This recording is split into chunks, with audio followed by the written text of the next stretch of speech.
días a todos, amados. Dios les bendiga. Les invito a que por favor abran sus Biblias en el Evangelio de Juan,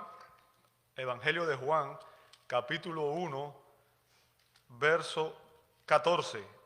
Juan 1:14. Abre tu Biblia, por favor.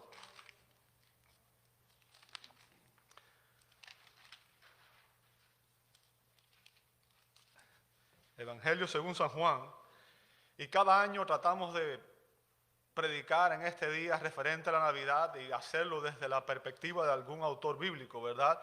Y este año vamos a ver la Navidad a través de los ojos del apóstol Juan. Recuerden que Juan fue uno de los testigos de los que estuvo con Jesús durante su ministerio terrenal. Él dijo que todo lo que había visto referente al verbo de vida, lo que había palpado, él lo había manifestado en sus escritos, ¿verdad? Juan 1:14 dice así la palabra de Dios: el verbo se hizo carne y habitó entre nosotros, y vimos su gloria, gloria como el unigénito del Padre, lleno de gracia y de verdad. Amado Dios, te damos gloria en esta mañana, porque en tu palabra nos enseña que Cristo es el Salvador, que Cristo vino al mundo a dar vida, que Cristo es el Hijo de Dios. Señor, en esta mañana te pedimos que tu Espíritu Santo sea el Maestro que nos guía a toda verdad, y que tú permitas que a través de tu palabra podamos aprender sobre la Navidad, sobre esa experiencia gloriosa en la cual tú viniste a la tierra a dar tu vida por nosotros. Pedimos esto en el nombre de Jesús y te damos gloria.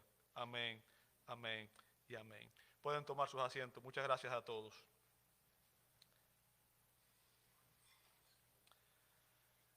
Si alguien apareciera y dijera ser el Hijo de Dios, seguramente todos le pediríamos pruebas, ¿verdad? Si alguien viniera y dijera, yo soy el Hijo de Dios, todos nosotros pediríamos pruebas. ¿Qué pruebas puedes presentarnos de que realmente eres quien dices ser? ¿Cómo podemos estar seguros de que no eres un charlatán o un loco, ¿verdad? Alguien que no podemos confiar. Bueno, anticipándose a esas preguntas, el apóstol Juan, que como dije fue uno de los testigos oculares, fue uno de los que estuvo con Jesús, escribió este evangelio. Y él, en su evangelio, declara el propósito por el cual él lo escribió. Fíjense, si usted ve en Juan, capítulo 20, verso 31, Juan dice que él escribió este evangelio para que creyéramos que Jesús es el Cristo. Y después dice, ¿qué cosa? El Hijo de Dios. Y esa es una importante expresión. El Cristo, el ungido, el Mesías. Y después dice que es el Hijo de Dios. O sea, el Evangelio de Juan nos narra el nacimiento del Hijo de Dios en este versículo de Juan capítulo 1, verso 14. La Navidad es sin lugar a dudas la más grande y popular de todas las celebraciones cristianas. A lo largo y ancho del mundo se celebra la Navidad. Lamentablemente, no todas las personas que están celebrando realmente están celebrando la Navidad. No tienen el verdadero propósito, el verdadero motivo de la celebración. Navidad es la celebración del nacimiento del Hijo de Dios. Esa es, en resumen, la esencia de la Navidad. El Hijo de Dios se hizo carne, asumió una naturaleza humana para venir a salvar a los pecadores. Ahora, Juan no describe en su evangelio los detalles emocionantes de la historia del nacimiento de Jesucristo, ¿verdad? Usted puede ver todos esos detalles, por ejemplo, en el evangelio de Mateo y en el evangelio de Lucas. Ahí se narra todos esos acontecimientos específicos, todos los detalles. Sin embargo, Juan no narra todos esos detalles, ¿ok? Sin embargo, Juan capítulo 1, verso 14, es un resumen teológico referente a la Navidad. Un resumen que tiene una enseñanza increíble, trascendental para cada uno de nosotros. En este verso, en Juan capítulo 1, verso 14, el apóstol Juan nos da tres enseñanzas referente al nacimiento del Hijo de Dios. Tres enseñanzas referente al nacimiento del Hijo de Dios. ¿Cuáles son las enseñanzas? Vamos a ver que en este verso Juan nos enseña su encarnación, su estancia y su esencia. Vamos a ver en primer lugar la encarnación del Hijo de Dios, la encarnación del Hijo de Dios. Fíjense que Juan 1.14 comienza diciendo, y el verbo, ¿lo ve ahí? Y el verbo, y cuando usted lee eso, la primera pregunta que debe hacerse, ¿cuál es? ¿Qué es el verbo? ¿O quién es el verbo? ¿Cierto? Debemos preguntarnos inmediatamente, ¿a qué se refiere Juan cuando dice el verbo? Bien, lo bueno es que no tenemos que adivinar. No tenemos que adivinar, ¿verdad? Juan mismo nos da la respuesta a esa pregunta. ¿Quién es el verbo? Juan 1.1. En Juan 1.1 se nos dice quién es el verbo. Dice Juan en Juan 1.1, en el principio existía o era el verbo, y el término verbo, logos, puede traducirse verbo o palabra, ¿ok? Se puede traducir de las dos maneras. Y el verbo estaba o existía con Dios, y el verbo era Dios. Fíjense, Juan nos enseña que a diferencia de todo ser humano, a diferencia de usted, de mí y de todo ser humano que ha nacido, e incluso de Adán que fue creado, todos nosotros tuvimos un principio. Todos tuvimos un principio. ¿Bien? Sin embargo, lo que Juan nos está enseñando en ese versículo, Juan 1.1, es que el Hijo de Dios es eterno. Ha existido por siempre. No tuvo un principio como nosotros. ¿Bien? Y lo primero que vemos ahí en ese verso, y voy a dar tres enseñanzas de Juan 1.1 primero antes de seguir con Juan 1.14.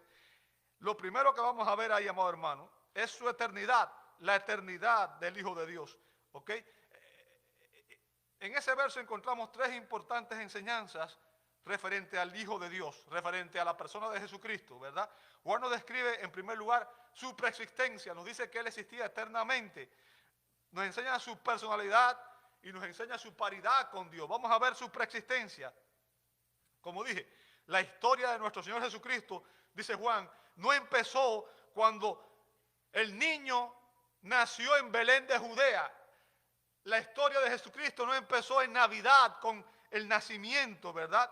Juan nos dice que en el principio existía o era el verbo o la palabra. Y ahí lo primero que debemos preguntarnos es el principio de qué. Nuevamente, ¿verdad? En el principio de qué. ¿A qué se refiere Juan cuando habla del principio? Bueno, obviamente la respuesta es Génesis 1.1. ¿Recuerdan cómo comienza diciendo Génesis 1.1? En el principio creó Dios los cielos y la tierra. O sea, fíjense, antes de eso solamente existía Dios. Dios ha existido eternamente. Él no tiene principio ni fin. Él es eterno. Él es autoexistente. ¿Bien? Y Juan nos dice que el Verbo o Cristo o el Hijo de Dios ha existido eternamente con el Padre. Y existía antes incluso de la creación. De hecho, Juan 1.3 nos dice que todas las cosas que existen fueron creadas por Él. Y recuerde, el único ser que tiene la capacidad para crear es Dios mismo. Ningún ángel puede crear, ningún hombre puede crear, Lucifer, Satanás no puede crear. El único ser que tiene poder creativo, creador, es Dios. ¿Ok? Así que lo que Juan nos está diciendo hoy es que Cristo ha existido eternamente. Y que cuando Dios creó el universo, dice Juan, Jesucristo ya existía. La segunda persona de la Trinidad, el Hijo de Dios, ya existía. Él no es un ser creado, sino que existió desde toda la eternidad. Ha existido eternamente. Y es por eso que Jesús pudo decir después, en su oración sacerdotal, en Juan 17.5, Jesús dijo, y ahora glorifícame tú, Padre, junto a ti, con la gloria que tenía contigo antes de que el mundo existiera. ¿Qué significa? El Hijo de Dios existía con el Padre desde antes de que el mundo existiera. Él es eterno. Él es preexistente. Él no tiene principio como lo tenemos tú y yo. que tuvimos un principio, un día en que empezamos a existir. Él no, Él ha existido eternamente. Ahora recordemos que una enseñanza fundamental para el cristianismo es la enseñanza de la Trinidad. Dios ha existido eternamente en tres personas. Dios es absoluta y eternamente una esencia, o sea, Dios es uno. Recuerden eso de Deuteronomio capítulo 6, verso 4. Escucha Israel, Jehová nuestro Dios, Jehová uno es. Y Jesús repitió esto en el Nuevo Testamento, ¿verdad? Existe una sola esencia divina, un solo ser divino. Pero en esa esencia divina subsisten tres personas coiguales y coeternas: el Padre, el Hijo y el Espíritu Santo. Un Dios, tres personas. No tres dioses. Un Dios, tres personas. Una esencia, tres subsistencias. El Padre, el Hijo y el Espíritu Santo. Jesucristo es el Hijo eterno del eterno Padre, como cantamos en el himno que estábamos escuchando ahorita, ¿verdad? Precioso himno. Dice que Él es el Hijo eterno del eterno Padre. Y eso también es algo que ha venido enseñando la iglesia a lo largo de la historia. Por ejemplo, en el credo niceno, credo niceno, que es una confesión de fe histórica de la iglesia evangélica, cuando empezaron las herejías referentes a la Trinidad, los cristianos se reunieron y definieron estas doctrinas teológicas, ¿verdad? Y en el credo niceno se nos dice: y en un solo Señor Jesucristo, Hijo unigénito de Dios, engendrado del Padre antes de todos los siglos. Y esa es la enseñanza sobre la relación que existe entre el Padre y el Hijo eterno, ¿verdad? Fíjense que dice que Cristo fue engendrado del Padre antes de todos los siglos. Pero que Jesucristo es Dios de Dios, luz de luz, verdadero Dios de Dios verdadero. Engendrado, no hecho, o sea, no creado, consustancial con el Padre. ¿Qué significa? Goza de su misma esencia, de sus mismos atributos. Todo lo que es el Padre lo es el Hijo. Bien. Y por tanto, Jesucristo, el Hijo de Dios, es una persona eterna. Eterna. Bien. Eso significa que Jesucristo es preexistente, o sea, ha existido eternamente con el Padre. No es un ser creado, no tuvo principio. Bien. Él se hizo hombre para redimirnos de la condenación por el pecado. Recuerda lo que dijo Jesús. Jesús dijo: yo vine a buscar y a salvar lo que se había perdido. ¿Y qué era lo que se había perdido? Isaías dice que todos nosotros nos descarriamos como ovejas, que cada cual se apartó por su camino, pero que Dios cargó, el Padre cargó en Cristo el pecado de todos nosotros. Cristo vino a dar su vida para redimirnos, para rescatarnos del pecado y la condenación eterna. Y luego de concluir su obra expiatoria, luego de dar su vida por nuestros pecados, el Hijo eterno regresó a su posición de gloria junto al Padre. Ahora, vamos a ver en segundo lugar que Jesucristo es la segunda persona de la Trinidad. Y este es el énfasis aquí. Jesucristo es una persona. Vamos a ver su personalidad. Dice el verso 1 a continuación, dice: y el verbo estaba o existía con Dios. ¿Lo ve ahí? El verbo estaba o existía con Dios. Fíjense, Juan está diciendo que el verbo ha existido con Dios eternamente. El verbo ha existido con Dios, ¿cuándo? Eternamente. ¿Qué significa? No tuvo un principio. Bien, no fue creado. La traducción al español de este texto no le hace justicia al original. O sea, no nos permite entender toda la riqueza de la expresión en el original, en el griego. La expresión, la imagen que da aquí en el original es dos seres personales, uno frente al otro, participando en una conversación inteligente. Bien. Esta enseñanza es importante para la iglesia. ¿Sabe por qué? Porque destruye una herejía que surgió en la iglesia, que negaba la Trinidad, que es conocida como el modalismo.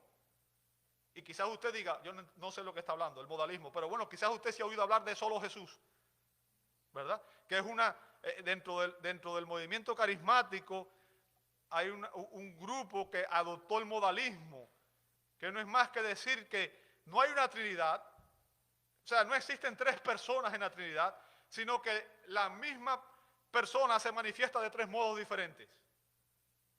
Es lo que enseñan eso, ¿verdad?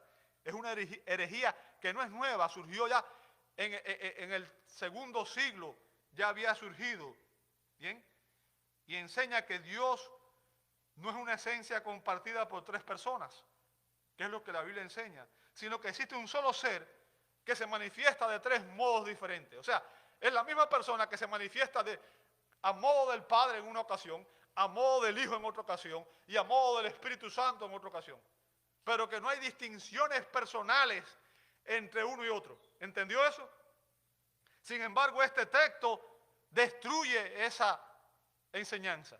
¿Por qué? Porque en ese texto se nos dice que el Padre y el Hijo están ambos compartiendo eternamente. ¿Ok? Juan resalta aquí la individualidad de la segunda persona en la Trinidad. Y nos dice en Juan 1:18, nadie ha visto jamás a Dios. Y fíjense lo que dice a continuación, el unigénito Dios, ¿lo ve ahí? Y algunos manuscritos dicen el unigénito Hijo, que está ¿dónde? En el seno del Padre, Él le ha dado a conocer. Fíjense, que está en el seno, y la expresión ahí indica lo mismo, están juntos, están unidos, comparten la misma esencia, la misma naturaleza, son una sola esencia divina. ¿Entiende el punto? Y de esa manera Juan contrarresta la idea de que el Hijo Eterno no tiene personalidad propia. O sea, destruye el modalismo. ¿Bien? Y eso es importante porque aún, por ejemplo, los filósofos griegos también negaban, creían en un logos, pero no en el logos que enseña la Escritura. ¿Bien? Y de ese modo Juan está evangelizando aún a los griegos y aún a los judíos. Nos presenta a Jesús como el Hijo Eterno que comparte todas las perfecciones del Padre. En otras palabras, el Hijo Eterno comparte todos los atributos, todas las perfecciones del Padre. Jesucristo es una persona. Y vamos a ver en tercer lugar su paridad con el Padre, su paridad con el Padre. Y cuando hablo de paridad significa igualdad. Usé esa palabra para seguir con la literación, ¿verdad? Aliteración de los versos. Su paridad, la igualdad, dice, y el verbo, dice al final del verso 1, y el verbo era ¿qué cosa? Era Dios, ¿sí o no? Y el verbo era Dios. O sea, esta es una declaración inequívoca, clara, directa de la deidad de Jesucristo. Está diciendo que Jesucristo es Dios. O sea, y eso demuestra su igualdad esencial con el Padre. Jesucristo es Dios, como el Padre es Dios. Y es por eso que Jesús pudo decir en Juan 10:30, yo y el Padre somos ¿cuánto? Una esencia divina, tres subsistencias. El Hijo y el Padre son un solo Dios, una unidad o una misma esencia. O sea, cuando Él dice somos uno, la idea presupone la unidad de naturaleza y de esencia. Significa que están unidos eternamente en una sola esencia y que comparten los mismos atributos. Y es por eso que en la Biblia se le atribuyen las mismas perfecciones que el Padre al Hijo.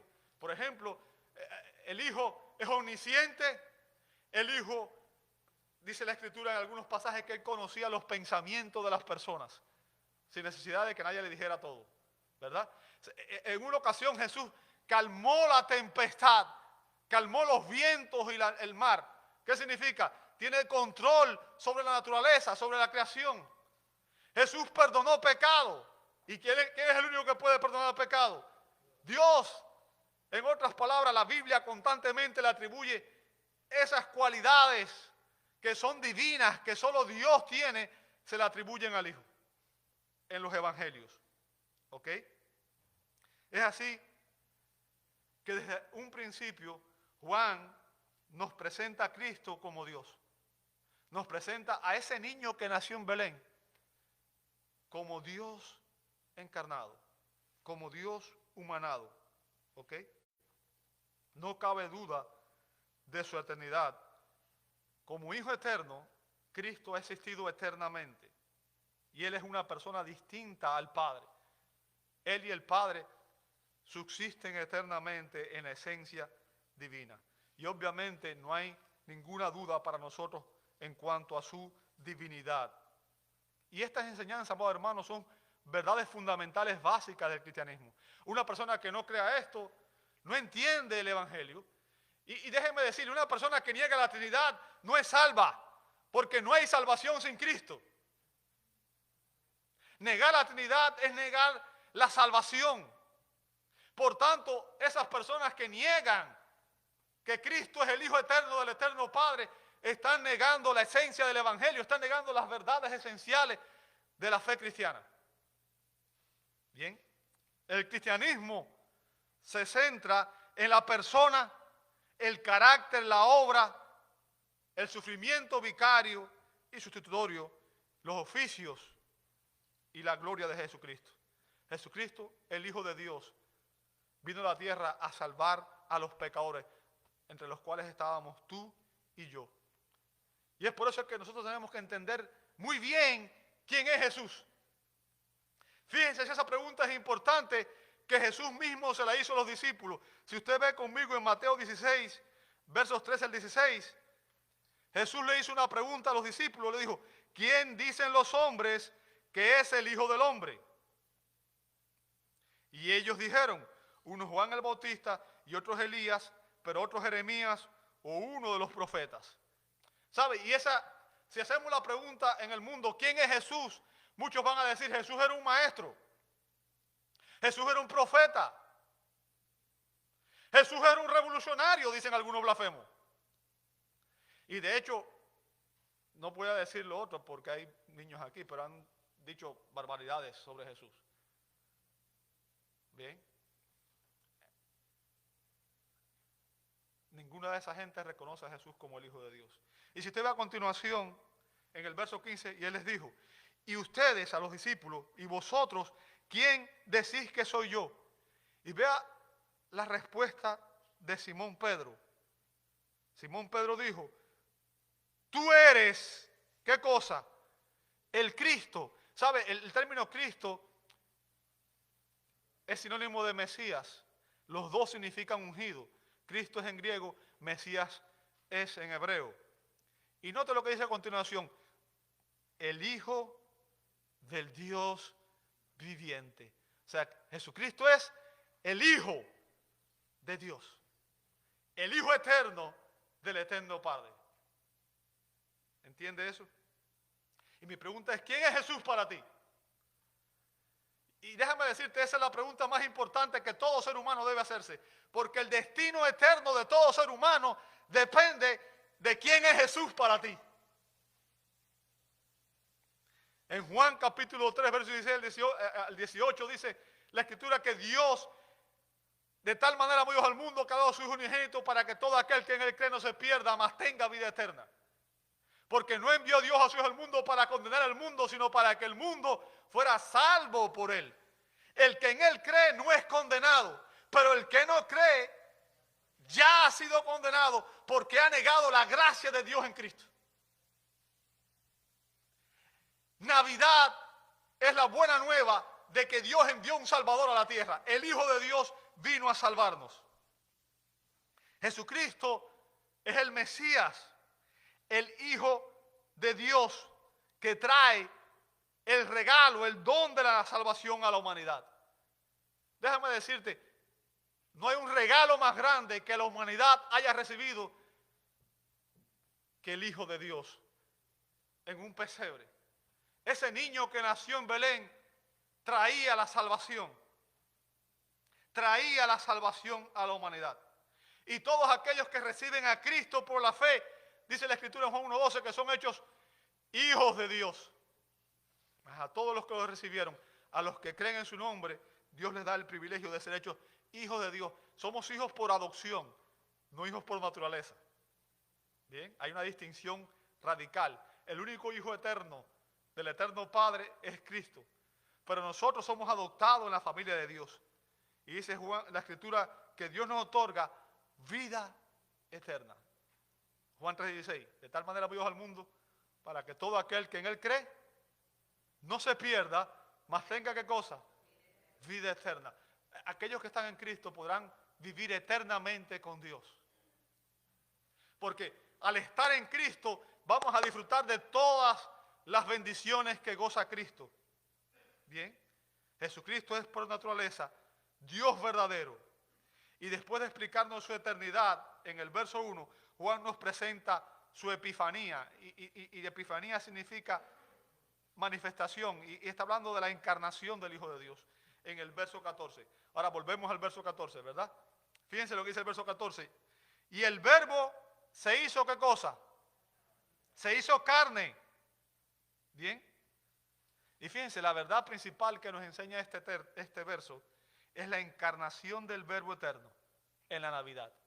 La encarnación del Verbo eterno en la eternidad. O sea, esa persona que existió eternamente como espíritu divino, ahora iba a asumir una naturaleza humana. Y al hacerse hombre, el Hijo eterno no dejó de ser el Verbo. No dejó de ser una persona eterna. Él no renunció a su divinidad. ¿Verdad? Jesucristo, al asumir la naturaleza humana, posee dos naturalezas. La humana y la divina. Es una persona única, verdadero Dios y verdadero hombre. Posee dos naturalezas inconfundibles, incambiables, indivisibles, inseparables. Y por ningún medio la distinción de naturaleza desapareció en la unión. ¿Qué significa eso? La divinidad no se convirtió en humanidad, ni la humanidad se convirtió en divinidad. Más bien es preservada la propiedad de cada naturaleza y concurren en una persona y una sustancia, no partida ni dividida en dos personas, sino uno y el mismo Hijo, unigénito y unigénito de Dios, el Verbo, el Señor Jesucristo. O sea, el punto, amado hermano, que quiero que entienda es que en Cristo la segunda persona de la Trinidad se hizo hombre. Y en una sola persona existen dos naturalezas, la divina y la humana. Y desde ahí va a ser así por el resto de la eternidad. ¿Bien? Dios se hizo hombre en la Navidad para salvar a su pueblo de sus pecados. Dice Mateo 1:21. Dios se hizo hombre. La segunda persona en la Santísima Trinidad asumió una naturaleza humana. Se encarnó, se hizo hombre. ¿Sabe? El término carne que usa Juan ahí, cuando dice, y el Verbo se hizo carne, significa que Él asumió una naturaleza humana. Bien, y digo esto, aclaro esto porque cuando se usa en el Nuevo Testamento muchas veces el término carne para referirse a nuestra naturaleza caída. Sin embargo, aquí no tiene esa connotación, no implica pecaminosidad. Cuando se habla de Cristo no se implica pecaminosidad. ¿Por qué? Porque sabemos que Jesús fue concebido por obra del Espíritu Santo, dice Mateo 1:18. O sea, a diferencia de usted y de mí, que fuimos concebidos por dos personas, un hombre y una mujer, ambos pecadores que se unieron para concebirnos a nosotros y nos transmitieron el pecado, Jesús fue concebido en el vientre de María por una obra sobrenatural del Espíritu Santo. Por tanto, dice la Escritura, por eso lo santo que nacerá, dice en Lucas 1:35, fíjense, lo santo que nacerá, o sea, Él fue engendrado sin pecado y fue santo desde la concepción durante todo su ministerio terrenal. ¿verdad? Será llamado, fíjense lo que dice Lucas 1:35, los santos que nacerá, será llamado, ¿qué cosa? Hijo de Dios. El Hijo de Dios naciendo en un pesebre.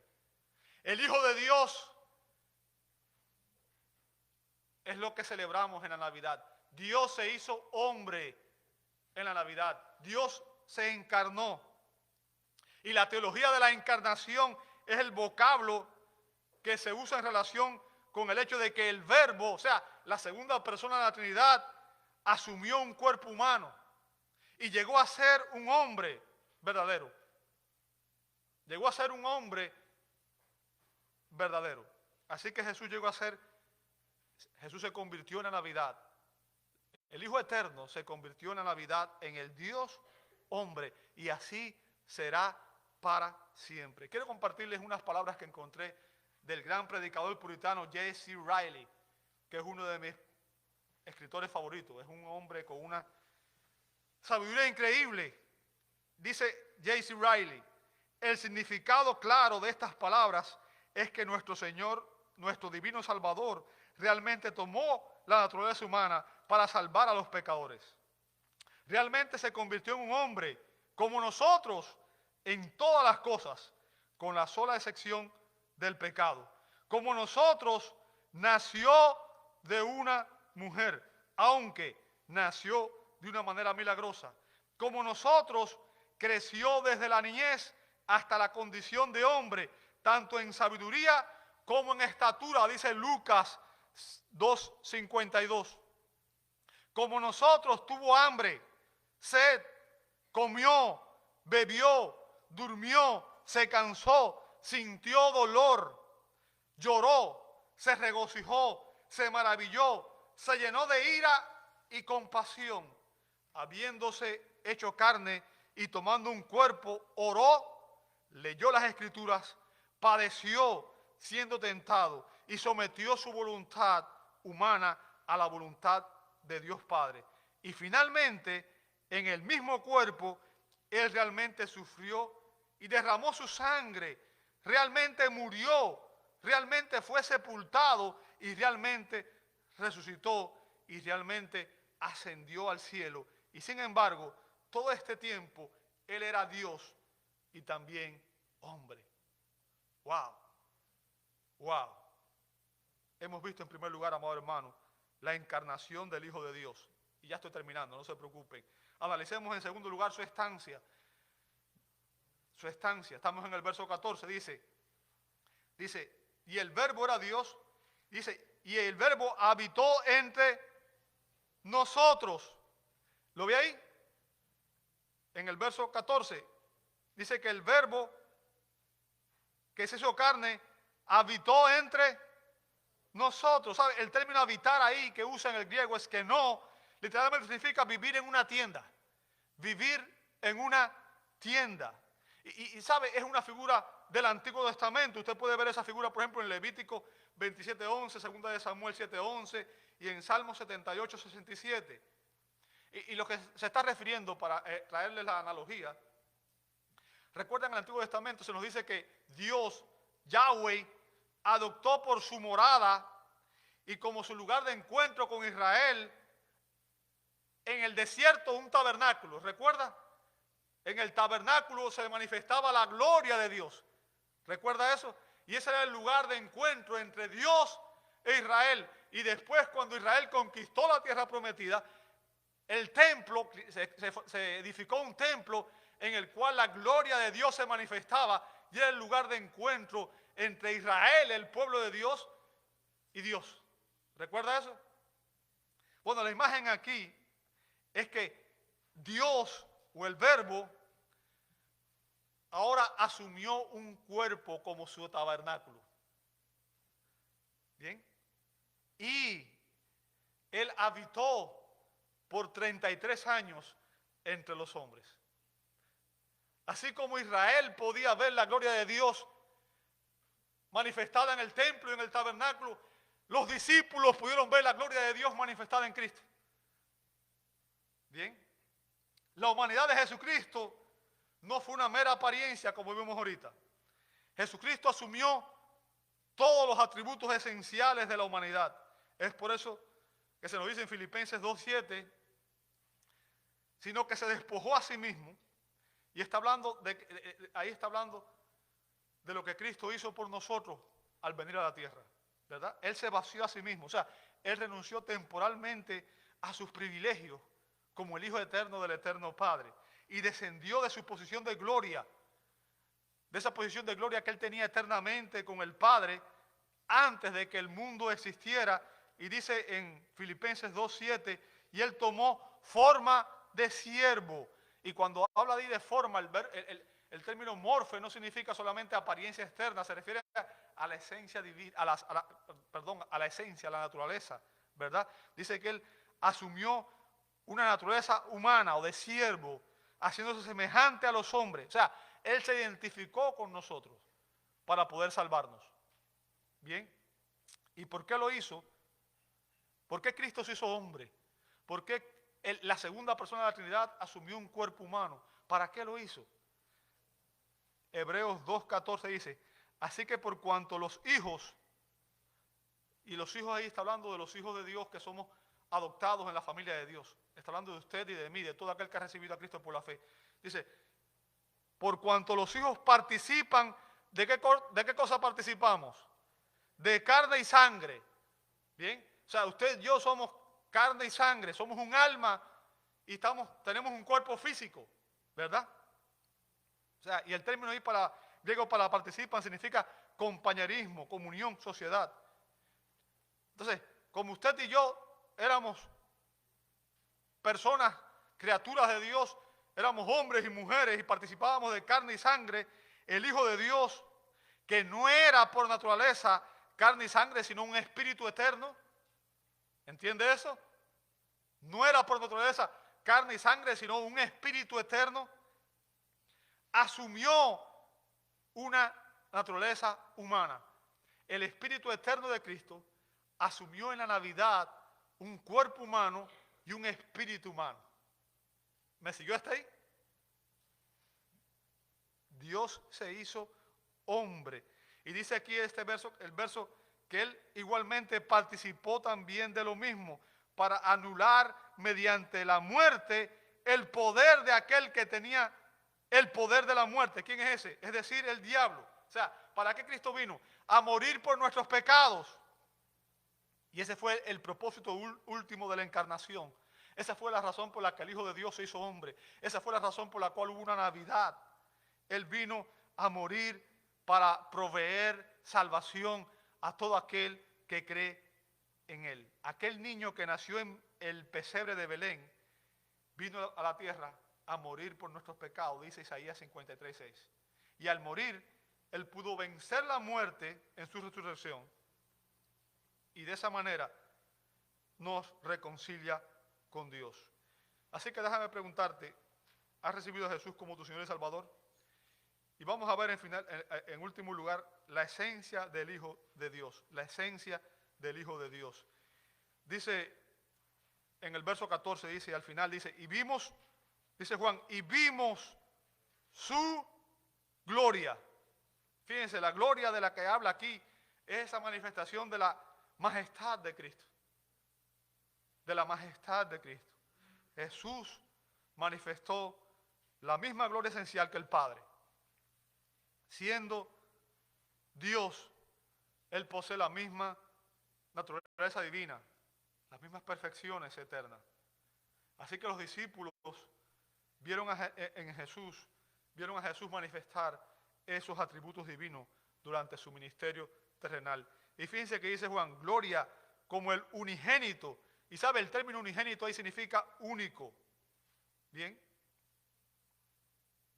Monogenes, o monogenes, perdón, el acento está en la E al final.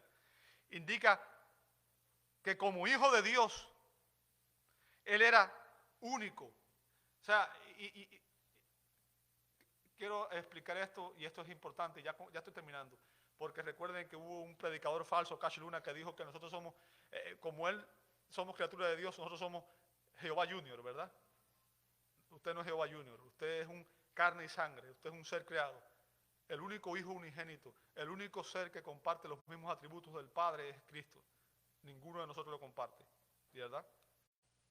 Él era el único representante.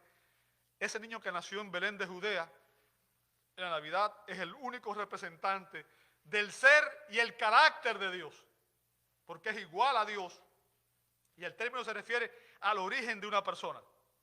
Perdón, no se refiere al origen de una persona, sino la describe como única en su especie. Cristo es un hijo único, es el único hijo eterno del eterno Padre. Y dice después que el Hijo de Dios estaba lleno, fíjense, dice estaba lleno. ¿Lo ve ahí? Y eso significa simplemente que él no podía tener más.